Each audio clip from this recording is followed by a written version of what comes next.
O mapa da violência é um levantamento realizado, então, pelo Centro Brasileiro de Estudos Latino-Americanos. Essa análise aponta que, em 2012, o Brasil registrou, em números absolutos, o maior número de homicídios. Foram mais de 56 mil pessoas assassinadas, quase 8% a mais do que em 2011.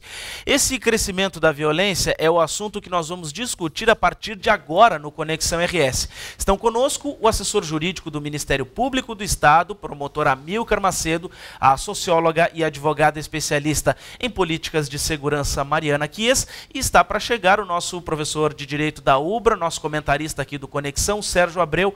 Boa noite, promotor. Boa noite, doutora. Sejam bem-vindos ao Conexão. Bom, os dados desse mapa da violência, né, eles apontam um crescimento expressivo aí no número de homicídios. Em que aspectos, e aí eu queria perguntar para os senhores, para os dois, em que aspectos a segurança pública falha no Brasil? Ladies first. Obrigada. A gente estava conversando antes de começar o programa que, na verdade, esses números eles estavam estagnados até 2011, né? O número de homicídios no Brasil ele sempre foi alto, mas de fato em 2012 deu uma subida grande. E sobre a segurança pública é exatamente isso, assim, falta investimento nessa área. Não tem investimento nessa área. Teve o Programa Nacional de Segurança Pública com Cidadania, o PRONASSE, que foi feito pelo Ministério da Justiça no segundo governo do presidente Lula, só que depois que a presidente Dilma assumiu, os cortes foram significativos, então os programas que estavam sendo implementados, por exemplo, aqui em Canoas, teve o programa, né, o Território de Paz do Guajuviras, que é muito importante, é a menina dos olhos do PRONASSE, o dinheiro parou de ser investido nesses locais. Em Porto Alegre, por exemplo, não teve territórios de paz, assim, diminuições efetivas no número de criminalidade exatamente pela falta de investimento. Promotor. Bom, Guilherme, eu concordo com a doutora, né? Acho que os números absolutos eles são muito altos, né? Nós tínhamos em 2002 49.695 homicídios. Nós temos em 2012 56.337 homicídios. Isso dá um crescimento em números absolutos de 13,4%. Porém, se você considerar os números da população, aumento da população, isso dá 2,1%. Isso demonstra o quê? Que houve uma manutenção, uma estabilidade apesar de os números absolutos serem muito altos. Tá? Então, me parece assim, está se fazendo alguma coisa, ou pelo menos o pouco que está se fazendo, está dando para manutenir esse número. Mas não está se fazendo absolutamente nada para reduzi-lo.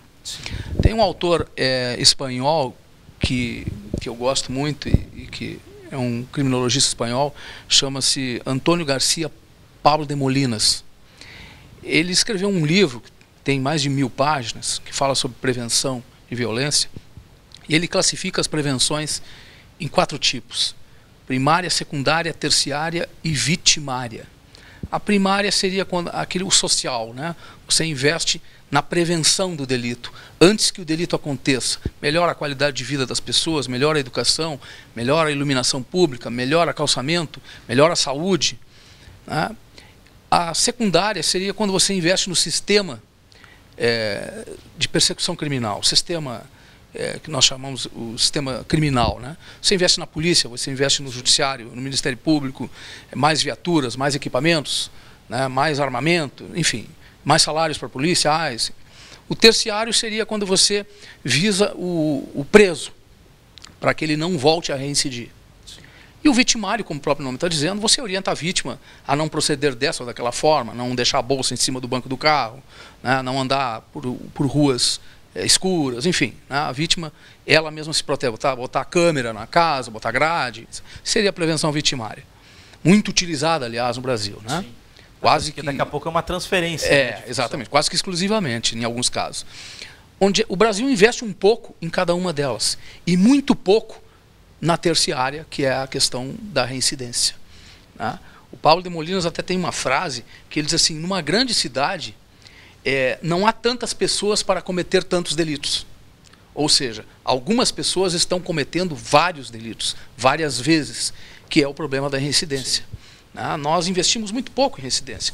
Eu fiz um estudo, há um ano atrás, não sei se eu anotei aqui, anotei.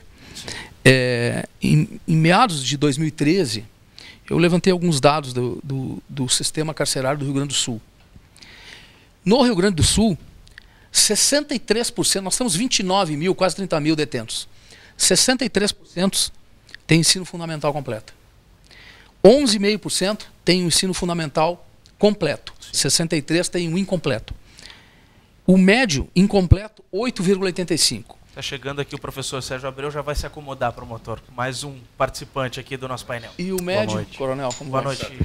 E o médio, ensino médio, então nós temos 5,93%. Ou seja, nós temos 73,5% dos apenados ou tem o ensino fundamental incompleto ou o ensino fundamental tão somente. Então, já se percebe de cara que nós temos um problema sério de educação. Promotor, e assim, a gente percebe que quase todos os índices sociais, eles vêm melhorando nos últimos anos. Nós tivemos mais acesso ao emprego, nós tivemos mais transferência de renda, e aí queria dirigir então a pergunta para os três. Se o professor Sérgio Abreu quiser, a gente retoma um pouquinho do que se falou no início. Mas o senhor falou também, promotor, que o índice então ele se manteve de um ano para o outro aí. Estagnado. Crescendo no último ano, né? Pois é. E o que a gente pode dizer, então? Que de repente essa melhora um pouco fez com que esse índice se mantivesse, mas significa que a gente tem que avançar ainda muito mais. Muito mais. É isso que eu falava agora. Por exemplo, os empresários, né, principalmente da região aqui do Vale dos Sinos, de Caxias do Sul, outro dia eu vi um empresário falando que eles têm vagas de emprego. Tá? Em vagas. Quase que seria assim... quase que não há desemprego. E tem vaga sobrando. O que nós não temos? É pessoas qualificadas. Quando você olha para o presídio central e você vê que 73,5% dos apenados tem o ensino fundamental incompleto ou completo, você vai ver o quê? Aquele sujeito sai lá da prisão, o que ele vai encontrar aqui? Ele tem vaga de emprego, mas só que é vaga de emprego para pessoas que têm qualificação. E ele não tem qualificação alguma. Sim. Né? Aí o que sobra para ele? Sobra para ele trabalhar como servente de obra, que ele vai ganhar 150, 200 reais por semana. Aí, como me disse uma vez um rapaz numa audiência, ele disse, olha, doutor, eu ganho 40 reais por dia para vender pedra de crack, por noite. De dia eu não faço nada. De noite eu vendo pedra de crack, ganho 4 para mim, 4 ou 5 para mim, e 40 reais para vender pedra de crack. Pô, 40 reais no dia...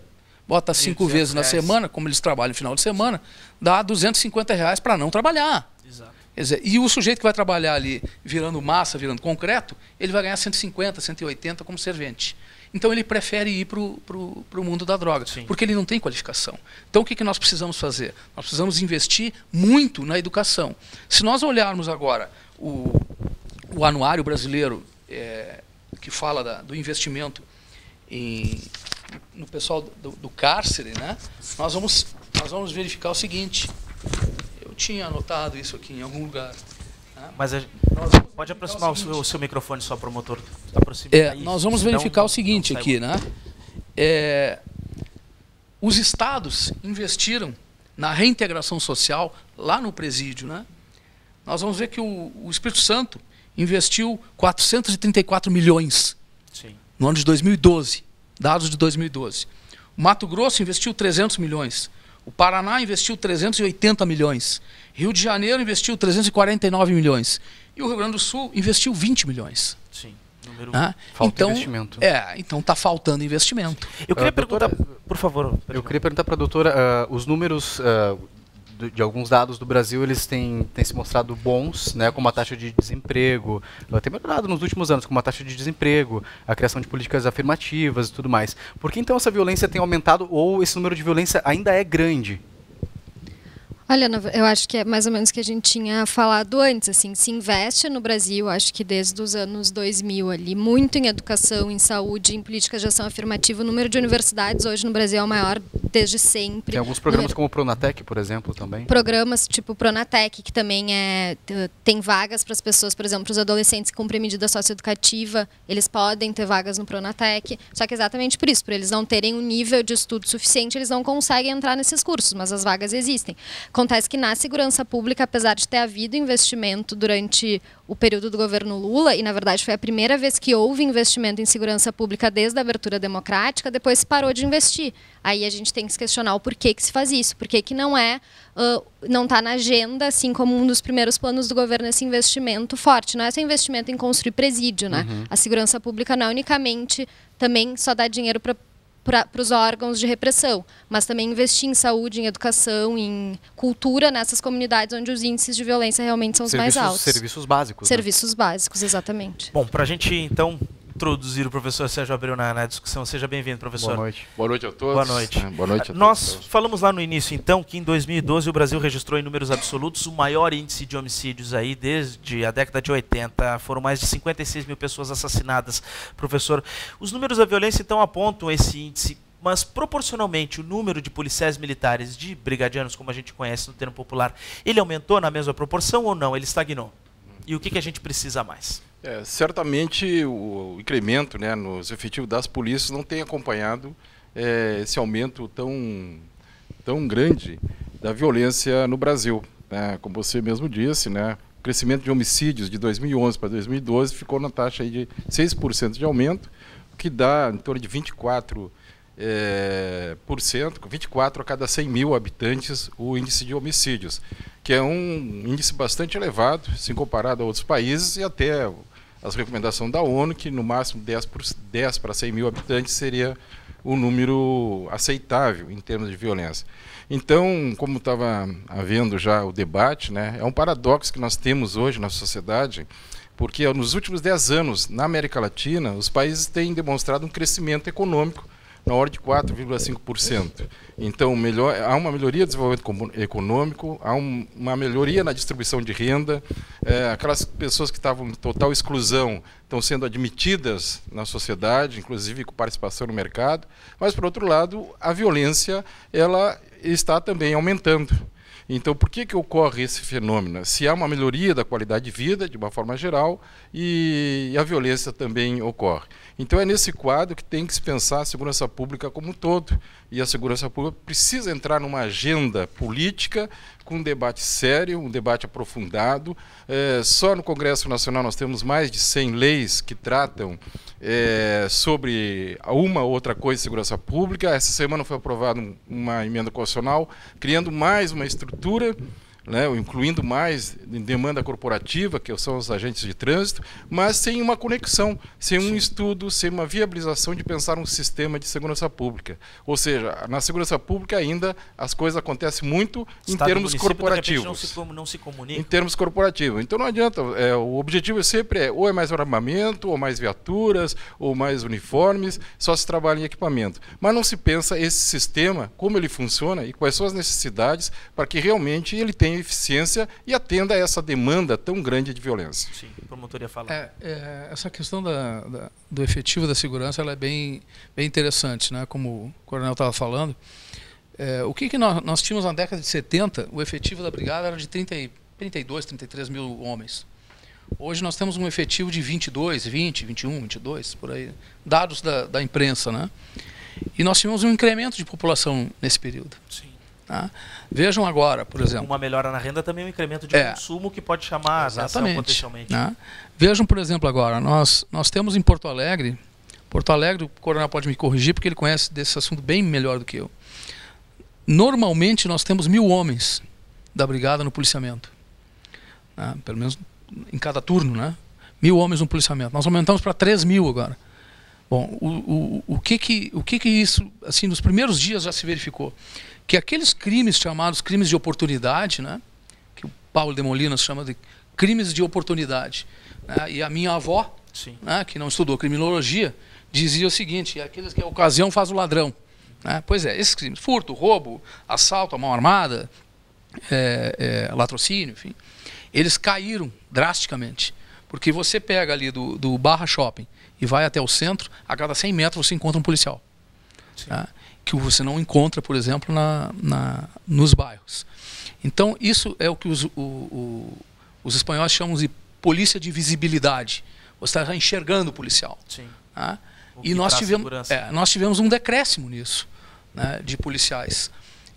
Nova York, por exemplo, implementou uma estratégia dessa de polícia de visibilidade, com 8 milhões e meio de habitantes, tem 34 mil homens na polícia. Sim.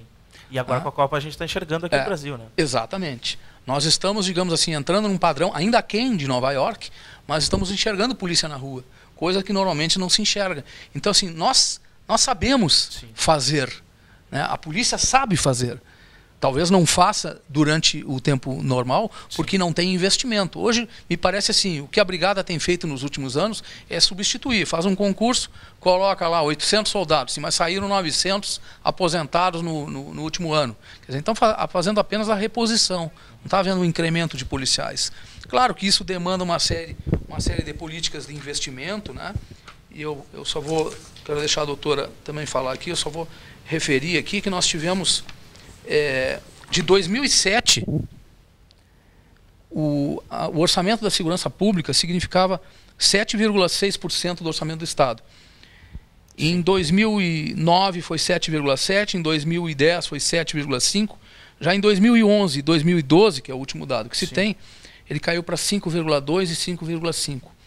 Então nós tivemos um decréscimo no investimento, tanto da arrecadação do Estado em segurança pública. E isso efetivamente se traduz nos índices de criminalidade. Aliás, que nós falamos ontem aqui no programa, esse investimento todo em segurança, em equipamentos, são 2.000 câmeras ontem. Sim, eu falei aqui no orçamento do Estado, né? Sim, claro que é muita verba que vem, que é recurso federal. É muito articulado o orçamento na segurança pública. Né? Esse é efetivamente do Estado, mas também tem a participação do governo federal. Eu queria só fazer uma pergunta para os guris aqui, que vocês moram no bairro da Glória, fazem o projeto todo lá. Como é que é lá essa realidade aqui que a gente está discutindo aqui? O projeto de vocês também ajuda daqui a pouco a tirar a gurizada daquela situação que o promotor Amilcar colocou ali, de que o tráfico seduz mais do que o trabalho?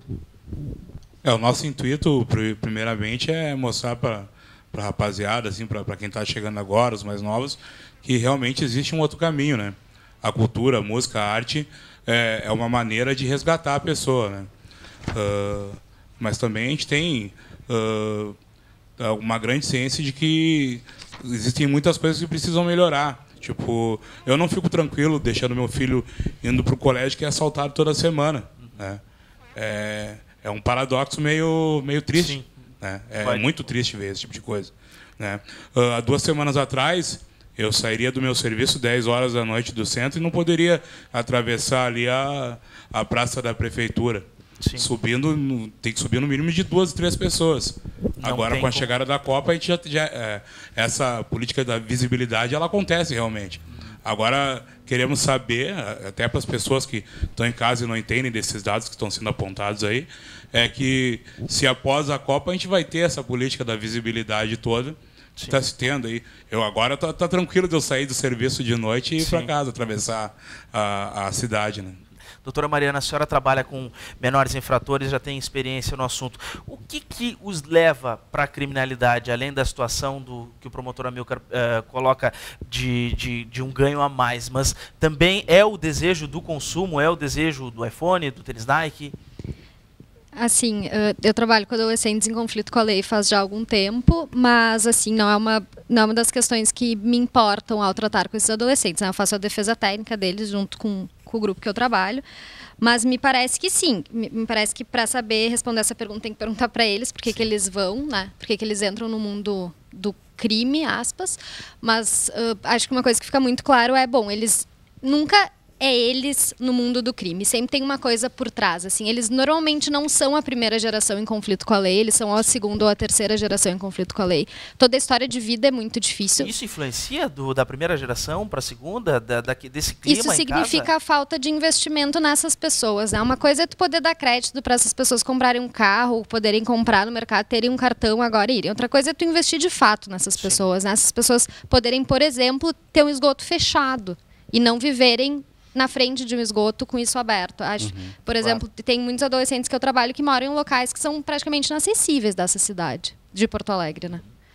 Então, me parece que pode ser até uma forma de resistência à pobreza, a essa extrema pobreza entrar nesse mundo da criminalidade. Mas só para apontar em relação aos dados de os crimes violentos praticados por jovens hoje no Brasil são mínimos, assim, é 2,4%.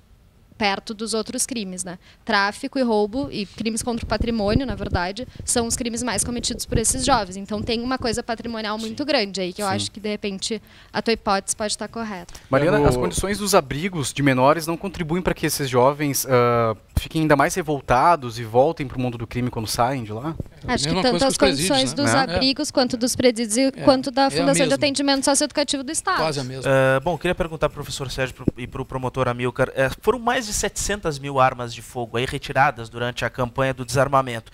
Essa medida ela foi eficaz ou, de repente, se não foi, ou daqui a pouco se poderia ter um número muito maior ainda de homicídios com acho que as armas? A questão não é só a questão da eficácia, é a questão da necessidade, no meu ver. Né? Porque 70% dos homicídios tem uso da arma de fogo. Né? Do total que foi apontado, em torno de 50 mil homicídios em 2011 para 2012, 70%... 74,3%. 74% são com utilização de arma de fogo. Então isso nos leva de que é importante nós investirmos maciçamente em campanhas, em ações policiais para retirar essas armas de circulação. Sim. É importante se manter ainda esses projetos e aprofundar.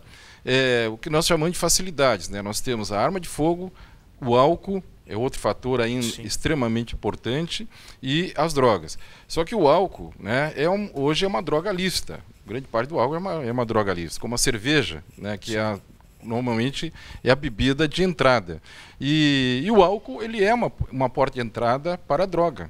E nós vemos hoje campanhas publicitárias para a Copa, né, que financiam a Copa do Mundo com personalidades públicas fazendo campanha e estimulando o consumo de bebida alcoólica, principalmente a cerveja, que é a porta de entrada da bebida alcoólica, e também para as drogas. Né? Então vejo que a questão se coloca, não é simplesmente a presença, a visibilidade da polícia, é importante, né? A gente vê o policial se sente seguro, mas é buscar realmente uma discussão sobre o que leva a esse aumento de criminalidade, de nós empurrarmos a cada dia jovens para o mundo do crime. Sim. Então nossa sociedade produtora de criminalidade. Eu lembro que no governo Ieda Cruz, inclusive, chegou a se defender aí uma lei seca na sexta e no sábado, proibindo o consumo de bebidas alcoólicas. O problema é que não pode ficar só nisso, né? A questão é um conjunto, né, de fatores. No momento que você incentiva o esporte com a bebida, você incentiva a assistir a televisão, para assistir um jogo da Copa do Mundo através da bebida, em que personalidades públicas, artistas populares vão ali fazer esse incentivo ao uso da bebida alcoólica, certamente nós estamos aí tendo um grande elemento impulsionador da violência. O promotor responde nessa mesma linha do coronel, né? Nós conversávamos no intervalo ali, nós precisamos de repressão qualificada. Né? Quando eu falo repressão qualificada, eu quero dizer o seguinte: nós vemos ações, tanto da Polícia Federal quanto da Polícia Civil, ações muito bem engendradas na questão de prisão de entorpecentes, da Brigada Militar também, né? E prisão de entorpecentes, principalmente na fronteira, depois que cruza a fronteira do Brasil, às vezes pegamos carregamentos de toneladas de maconha. Eu não vejo esta mesma repressão qualificada na apreensão de armas, por exemplo. E se nós apreendemos um absurdo de armas todos os anos, e nós temos um índice de 75% de homicídio sendo cometido com armas, por algum lugar essas armas estão entrando. Eu arriscaria dizer o seguinte: elas entram pela fronteira. Sim. Quem é a polícia de fronteira? Nós temos polícia de fronteira, temos polícia de visibilidade na fronteira, essas armas entram, ninguém pega, nós não temos repressão qualificada na fronteira. Me parece que esse era uma questão para se discutir. Tá? E outra questão que me parece que nós temos que discutir urgentemente é a questão do encarceramento de dependentes de drogas. Tá? Se nós formos olhar, por exemplo, eu tinha esse dado aqui, mas acabei não trazendo. Nós tivemos uma matéria, até que a imprensa fez, acho que o ano passado, que cresceu em 1000% num dado período de tempo. Sim. Né, que acho que foi uns 4, 5 anos, cresceu em 1000% o encarceramento de apenados por tráfico. Na verdade, quando se fala ali em traficante, né, nesse crescimento absurdo, sim, eu fico me perguntando assim, mas será que todos são traficantes? né? São gerentes do tráfico. Não. Aqueles 1000% foram soldados do tráfico. É o sujeito que é viciado, que é dependente químico. Não é o que é o dependente químico, que nem esse que me deu essa informação na audiência, que ele aproveita para fazer um bico ali de noite, vai ganhar um dinheirinho, certo, vai vender uma droga e também leva ali umas 4, 5 pedrinhas para ele fumar a droga dele. Vou pedir para a doutora complementar para a gente poder encerrar o bloco. Desculpe, promotor. Por favor, doutora. Não, em relação a policiamento de fronteira, na verdade, quando o governo da presidenta Dilma corta o investimento do Pronas, ele investe exatamente no policiamento de fronteira e também na prevenção de uso de drogas, principalmente do crack. Doutora, e o fato das pessoas estarem, de pessoas estarem na periferia impulsiona, ou é um mito isso de que a periferia impulsiona a vulnerabilidade, ela impulsiona a questão dos crimes, ou não? Isso é um mito, porque eles também acontecem em todos os meios sociais, né? Assim, os crimes eles acontecem na periferia, assim como eles acontecem nos grandes centros, né? Não exatamente só nas periferias, só que as pessoas que são selecionadas pelo nosso sistema de justiça, elas estão só na periferia, né? Porque a gente vê que tem um caso lá de tráfico de toneladas de cocaína num helicóptero qualquer aqui no centro do Brasil. Esses caras não foram presos, ou se for, vai ser só o piloto do helicóptero. Agora, os pequenos traficantezinhos, assim, os adolescentes que traficam bucha de cocaína para poder comprar maconha, esses estão presos. Tá certo, a gente vai então para um rápido intervalo, mas antes tem música aqui com o pessoal. Vamos lá. Vamos de som então. Lute, força e fé. Continuamos na luta. Por Lacade. Lute, força, fé, adiante. Nossa missão aqui é importante, então lute, força, fé, adiante. Nossa missão aqui é importante, vai, lute, força, fé, adiante. Nossa missão aqui é importante, então lute, força, fé, adiante. Nossa missão aqui é importante. Luto com força e fé, às vezes respalo, mas fico de pé, sempre pra frente, nunca de ré. Com pulso forte, minha mente é o suporte, guerreiro de verdade. Nunca toma sacode, jamais toma sacode. Com grana ou sem grana, a gente segue firmão. Nossa milícia está formada, aqui é só os irmãos. Junto na guerrilha, combatendo o mal, unindo força com o guerreiro universal. A reza por aqui é a salvação do pobre, do rico e também do ladrão. De geração em geração a nossa luta continuará. Tô com o escudo de prata que no escuro brilha. Há 10 anos na fita, não posso parar. Com certeza agora que o bicho vai pegar. Unidos com muita fé e sempre na humildade, eu tô na luta, meu irmão. Por Lacade, lute, força, fé, adiante. Nossa missão aqui é importante, então lute, força, fé, adiante. Nossa missão aqui é importante, vai, lute, força, fé, adiante. Nossa missão aqui é importante, então lute, força, fé, adiante. Nossa missão aqui